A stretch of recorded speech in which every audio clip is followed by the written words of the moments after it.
What incredible things happen when you stop settling for a life that looks good on paper and start choosing one that feels alive with the dreams and desires you haven't claimed yet.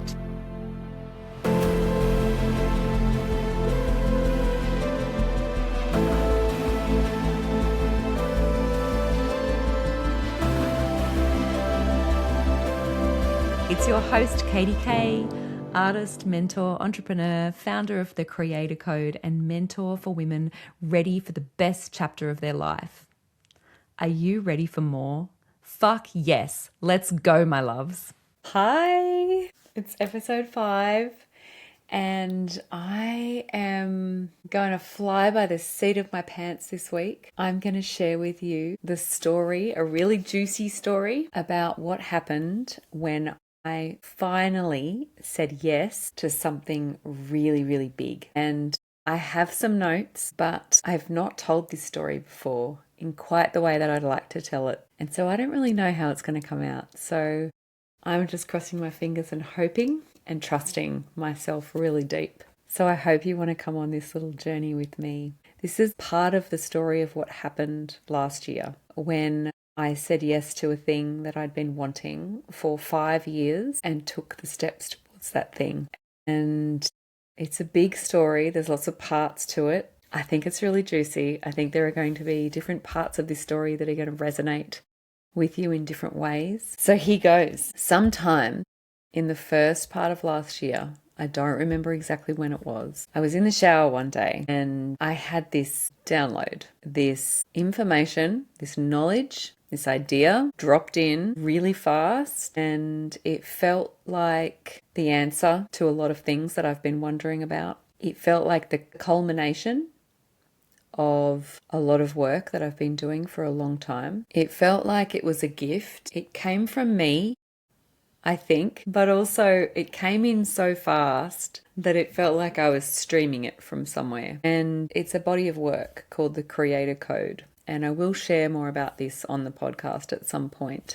And of course, you have access to my class, my free class, which introduces the concept of what it is. But this dropped in the shower, and I got out of the shower and I went straight to my computer and I wrote down as many things as I could think of. And then I was like, what the fuck, universe? I don't have time for this. I'm in the middle of rebuilding my entire business and I'm working crazy hours. I'm pulling out all the stops. I'm pushing through a lot of feelings. It's not fun. And I do not have time for this. I do not have time for whatever this is. I don't even know what it is. But it's not now. This is not happening. So I tucked away this download, this information, the Creator Code, into a note, and I just put it away, along with many other things that have come through at inconvenient times along the journey of my life to be revisited later when I have time, which is kind of funny now that I think about it, because time is relative and so are our choices at any given moment in life. So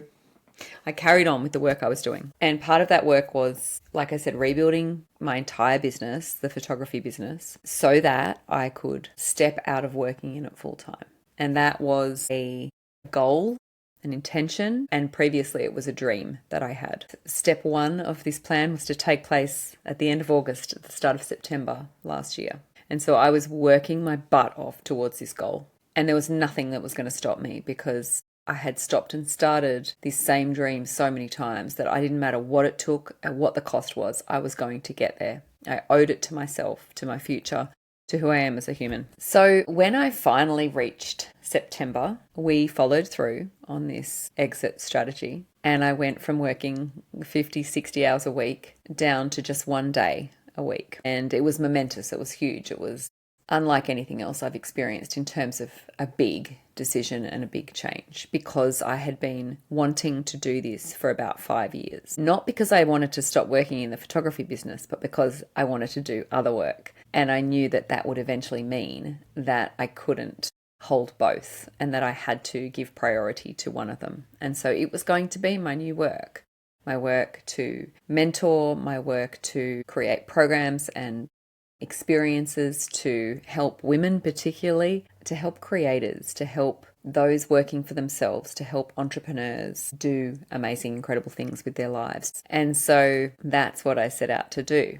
Now, there was then this series of events that happened that actually helped me to take on the new identity that I needed to step into in order to be the person who does this work that I had planned to do. And that meant for the person who was going to step out of a successful, thriving, full-time business and do other work, which meant some sacrifices, which meant rebuilding, which meant a lot of unknowns, a lot of risk. In order to do that, I had to become someone new. I couldn't do it from the same place that I was in before. I couldn't do it from that place because I probably would have just created a similar thing to what I'd created in the past. I had to be a whole new version of me. There was a series of events that happened, mostly outside of my control, that brought me into this identity and basically shaped where I am right now. The first one was that within a couple of weeks of me stepping out of my full-time role in my photography business, I suddenly found myself building something entirely new that was not at all planned beforehand, that was not on the table, that I did not know was going to happen with the Kindred meditation team. I have a leadership role in this team along with 2 other humans, and we decided to run an online festival. It started off as this very small thing and it turned into an online festival. And so within a couple of weeks of me stepping out of Heart Story full-time, I was suddenly in this full-time. And I replaced all of the hours that I was doing in Heart Story with the hours for running this festival. The difference is that this work felt really different in my body. It felt really aligned with the direction I wanted to go in, with the types of offers that I wanted to make in the world, with the work I wanted to make in the world, and with the people that I wanted to be doing those things with. And so even though I suddenly was like, oh my God, I'm working the same hours, like I'm actually not getting the break or the space that I thought I would have to come up with new things and to imagine and to create. Now I'm doing this other thing, but it felt so amazing. What dropped in from that is that the difference in how the work felt meant that really what I was after was not easy. What I was after was alive. What I was after was fuck yes. And so that dropped in really strongly. At the same time as I was creating this Superbloom Festival and working my butt off, which happened over the period of about 8 or 9 weeks, I also had an opportunity to sign up to a mastermind, a really high level, beautiful women's mastermind. This came out of the blue and was perfectly aligned. The mentor running this mastermind is somebody that I deeply, deeply trust and respect. And I just knew in my body that it was the right thing to say yes to. And yet my head said, are you fucking serious, Katie? Where are you going to get the money to pay for it? You don't even have an offer. You don't even have a personal brand anymore. You put it all down 18 months ago. You've got nothing. Who do you think you are signing up to a high-level women's mastermind? You don't even really have a business. You've got Heart Story, which you just stepped out of. You've got Kindred over here. What is this thing that you're going to be working on? You don't even have anything. But my body said, but this is the container that's going to help me build it. This is the timing that I need to move forwards into this new identity. This is the expansion and the activation that I need right now. My body said, fuck yes, sign up now immediately. Do not pass go, do not collect $200, just do it. And my head said, fuck me dead. This is ridiculous. How am I going to pay for it? Like, how am I going to have time? How is any of this going to work? So I signed up for the mastermind. I also signed up to go to a retreat in Costa Rica called the Untamed Woman. And I didn't even know what was going to happen at this retreat. I just knew I had to go. And these things came into my field, happened because I have been practicing listening to my intuition really, really strongly over the last couple of years. And I don't just mean like tuning in every now and then and seeing what it has to say when I'm stuck. I mean like following it, like it's another version of me, following it around, watching, paying close attention and trusting it. Most of these things were being responded to from my intuition. So the combination of creating Superbloom Festival and being in this incredible mastermind that also feels like a holy temple, not just a bunch of women talking business strategy, but deep, deep work that I adore. And then this retreat was so activating for my system that I really knew that I had no choice but to go all in on everything. So I started to birth this podcast, I realized that the creator code that had dropped in the shower earlier this year was now ready for me to develop into an actual body of work that would become the new version of my personal brand. I realized that it was all just sitting there waiting for me to say yes to it, that I just needed a space and a container. And so I kept saying yes and moving forwards. I haven't even gotten to the juicy part yet. So I went to the Untamed Woman retreat in Costa Rica in November. I did wild, crazy things that I can't possibly tell you on this podcast. And during that experience, a lot of things dropped in, a lot of really big things. The first one was that when I arrived at the retreat, I'm serious when I say I did not know what we were going to do. No program was ever given for this retreat. I just knew that because of who was hosting it, because of where it was, and because of the flavor and the way that it had been sold to me, that it was the right thing for me to do and that I needed it. But I didn't really know what we were going to be doing. And even when we arrived, there was no itinerary, no program.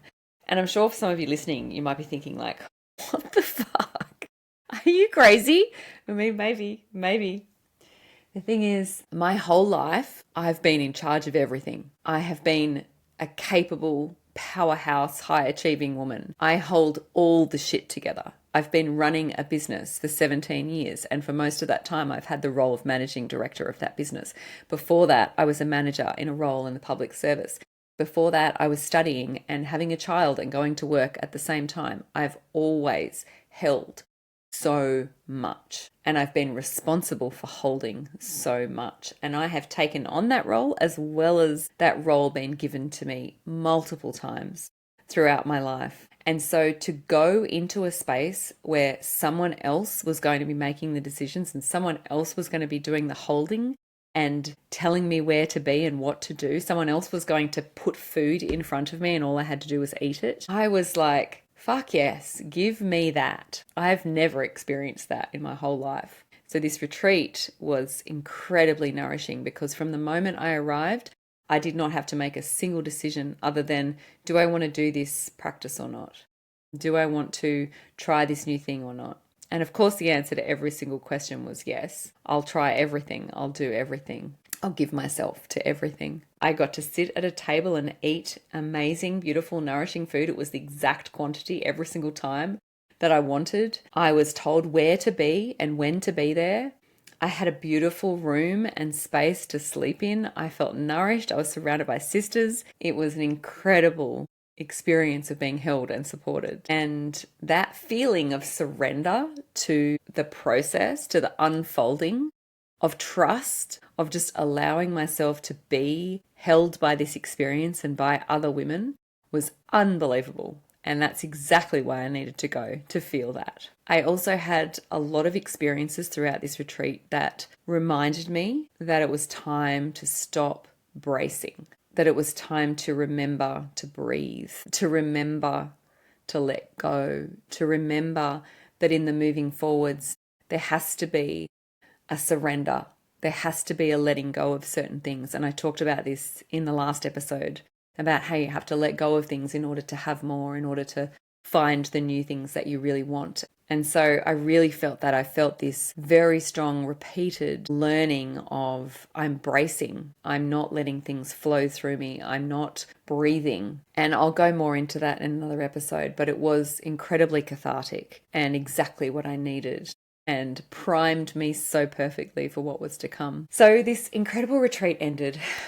That was just so nourishing and so surprising, sometimes shocking, beautiful, and really life-changing. And I left this retreat space and I made my way with assistance from some new friends to an Airbnb in the middle of the jungle overlooking the ocean, where I was to meet my sisters Katie and Teresa to run Superbloom Festival. So I arrived at this beautiful Airbnb and my sisters Katie and Teresa arrived not long after. And that first night we didn't really have to do much. We did some shopping, we hung out. At some point I pulled out my laptop, and when I opened my laptop, for some reason it wouldn't turn on. And at first I was like, well, it's kind of weird. Like maybe it's the wall plug, maybe it's the adapter. You know, there's lots of things you have to do when you travel to another country. and use electronic devices. And so I checked all the things and I rebooted and I realized my computer was turning on, but there was nothing on the screen. And so eventually I decided there was something wrong with the screen connection.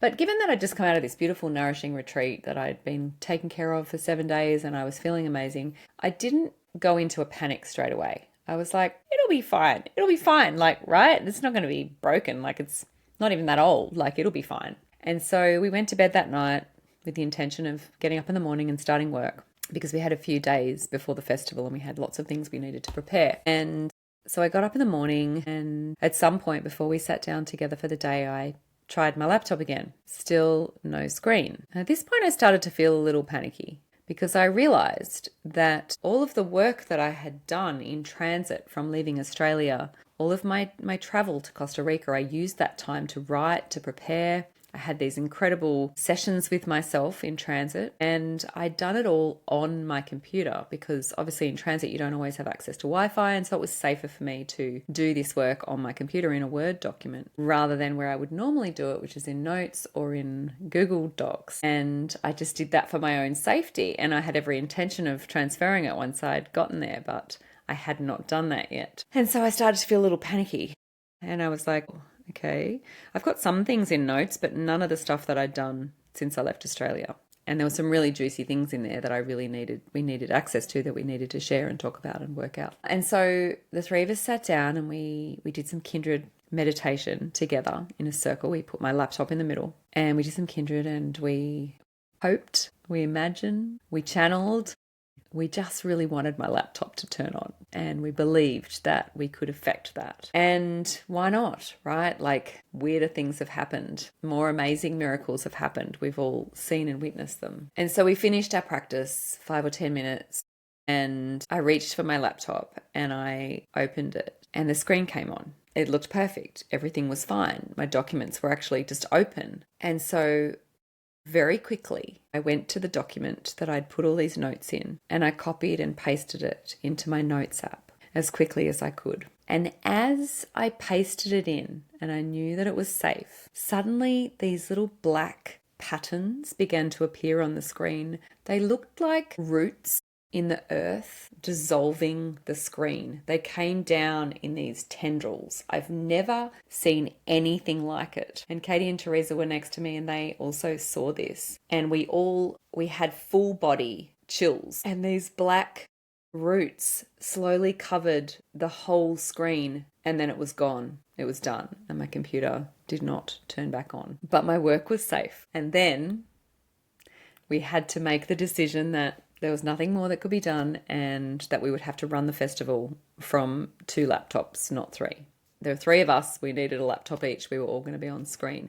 By some incredible miracle, Katie had brought an iPad that belongs to her children with her, just in case of emergencies. And so I was able to use that to get on screen. However, I wasn't able to use it to type, to do any work during the festival period itself. And so what this required of me was a huge amount of surrender, because I'm the person who holds it all together. I'm the person who relies on myself. I'm the person who wants others to rely on me. I've always been that way, and I thought I always would be that way. And so it was incredibly hard to accept that this had happened. Because I had been in this amazing container, because I had had these life-changing experiences at the retreat, and because I was also in the midst of a huge quantum leap, a huge timeline collapse with the birthing of this festival and everything else that I was doing, I was the most resourced that I'd ever been in my life. And I don't remember breaking down about this situation at all.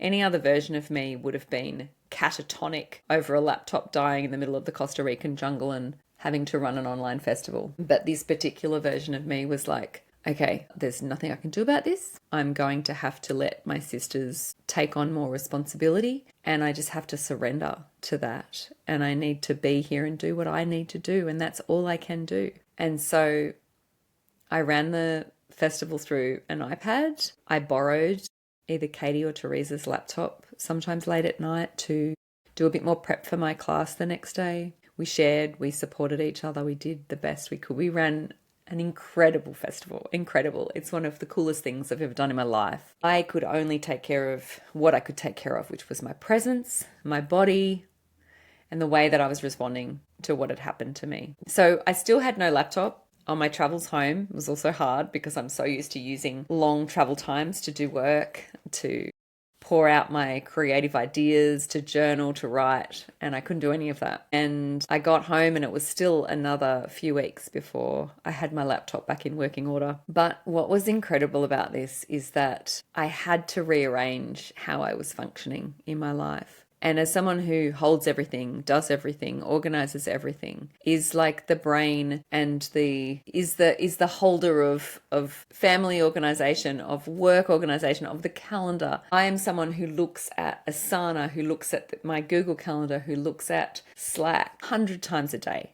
I'm constantly organizing, reorganizing, checking on things, answering questions, building things, planning things, strategizing. I couldn't do any of that. And in these weeks of not having it, because it was essentially 3 weeks in Costa Rica and then another couple of weeks at home, I changed. I realized that way of being was actually part of the reason why I felt that I needed to change, was part of the reason why I felt unaligned, was part of the reason why I wasn't following my fuck yes as much as I should. It was like my attachment to my laptop, to my calendar, to my Asana, to my task list were the last parts of the old identity that I needed to let go of in order to move forwards into the place and the space and the me that I wanted to be. And this incredible thing that happened was permission, was a pathway, was a gift, even though I can't really think of many stories where you'd say, so I went to another country and my laptop died and it was great.